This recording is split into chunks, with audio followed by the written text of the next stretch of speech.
Sophia sat at the cafe, her fingers absently tracing the rim of her coffee cup. It had been 5 days since Ethan disappeared. No texts, no calls, nothing. Just silence. At first, she thought he was busy. Then, she worried something had happened to him. But now, doubt was creeping in. Had he ghosted her? She checked her phone for the 100th time. Still no response. His last message had been casual, "Good night, babe. Talk tomorrow." But tomorrow never came.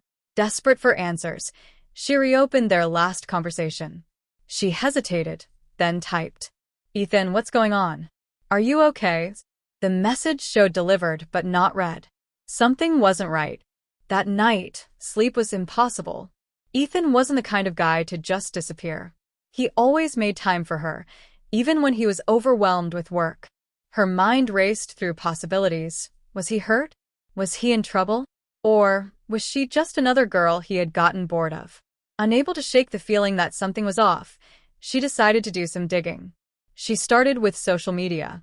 Ethan's Instagram was quiet, his last post from over a week ago. His WhatsApp status hadn't been updated. But when she checked his Facebook, she froze. He was active.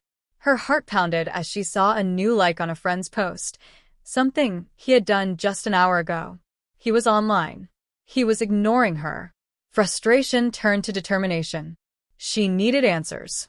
Without overthinking, she grabbed her keys and drove to his apartment. The building was dark except for the streetlights casting eerie shadows. She rang the doorbell. No answer. She knocked, harder this time. Nothing. The hall was silent, but as she turned to leave, a door creaked open down the corridor. It was Mrs. Callahan, Ethan's elderly neighbor. She peered out, her eyes cautious. "If you're looking for Ethan, sweetheart, he moved out 3 days ago." Sophia's breath hitched. What? Packed up everything. Left in the middle of the night. Didn't even say goodbye. Her stomach twisted. None of this made sense. Ethan loved that apartment. He had no plans to move. So why had he vanished without a word?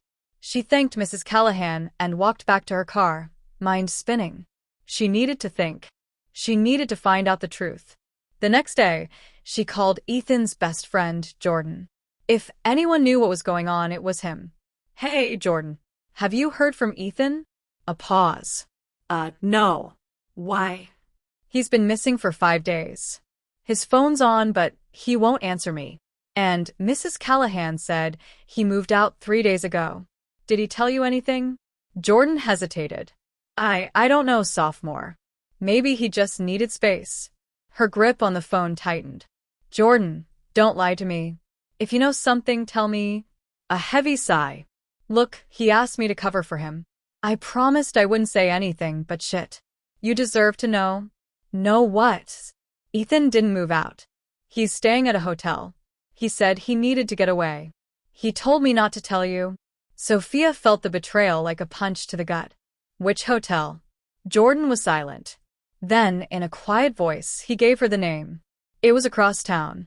She didn't hesitate.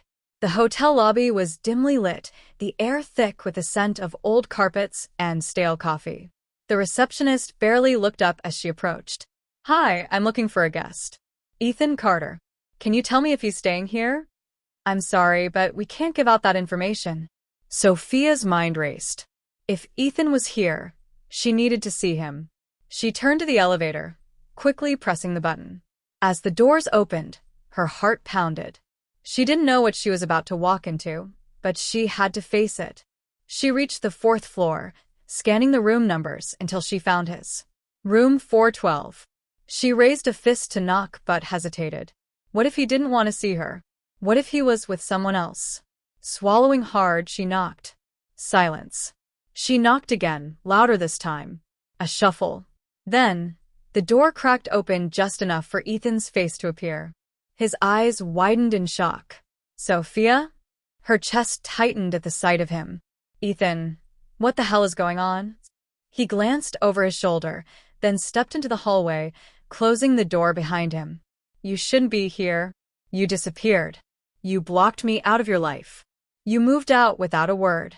And now you're hiding in a hotel? Tell me the truth, Ethan." His jaw clenched. It's not that simple. Then make it simple. For a moment he said nothing. Then, he exhaled shakily. I screwed up, Sophia. Badly. And I didn't know how to tell you. She crossed her arms. Tell me what? His voice was barely above a whisper. I cheated on you. Her breath caught in her throat. The words hit like ice, spreading numbness through her veins. You what? I didn't mean for it to happen. It was one mistake. But I couldn't face you after. I didn't want to lie to you, and I didn't know how to tell you the truth. So I ran. She stared at him, disbelief crashing into heartbreak. Everything suddenly made sense. The silence, the lies, the disappearing act.